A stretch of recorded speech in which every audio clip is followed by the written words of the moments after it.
Trump is now asking Xi to pretty please come speak to him so they can stop this tariff war. That's how bad the situation is. And Trump overplayed his card. He didn't realize what he was doing. First, he attacked everyone all around the world at the same time. This idea that he was going after China doesn't pass, because why would you attack the whole world and make everyone an enemy by attacking in terms of those tariffs applying? First did it with defense. He said, we're not going to rely on U.S. defense. That pushed Europe away, and that's a great thing for Europe that they have to, it's kind of their independence to not rely on the U.S. anymore. But you lose your power when you do that. And then you apply tariffs on them. And now everyone's looking at the U.S. as a risk, not as an ally. They're thinking, how can we reduce our reliance on the U.S.? They say the trade deficits is like people are taking advantage of us. They're not.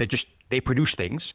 You buy those things. That's how a trade deficit is created. You print your money out of thin air, and you're able to do that without consequences because the dollar is the reserve currency, so it holds its value when other countries cannot do that. You just print the money, and you give it to people who actually have to have labor, plants and machinery, innovation, has real cost to create those goods, and you just pay it with some paper that you just printed out. You have the advantage. A lot of the manufacturing jobs are gone because of technology, where robots have come and taken out a lot of those roles. Before you even create a plant, that takes 5 to 10 years. And while you're waiting for that to happen, you're contracting the economy because, one, the goods that are coming into the U.S. are now much higher. So businesses have to pay more until the manufacturing in the U.S. builds up, which takes years. So in the meantime, the costs of goods are going up because they're being imported and apply tariffs to them. And this is paid by U.S. businesses and U.S. consumers. People think that foreign countries are going to pay that. It's not. You guys are going to pay that.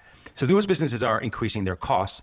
And because other countries are retaliating, U.S. is exporting less to other countries. So those businesses, in terms of revenue goes down. So they have less profits, which results in layoffs. And so there's an economic contraction, and therefore a recession is going to happen.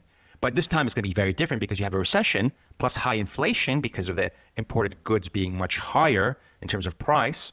And this recession, the government can't just borrow money to stimulate the economy because it's borrowed so much. The debt to GDP is about 125% in the US.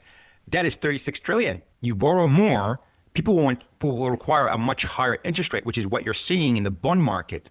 The debt that the government is issuing for the 30-year is reaching 5%. For the 10-year is about 4.67%. These are very, very high numbers. The cost of the government borrowing is going higher whilst a recession is happening. And this is going to result in the Fed jumping in and printing money to stimulate the economy, which is going to increase inflation even further, making it more expensive for goods and services in the U.S.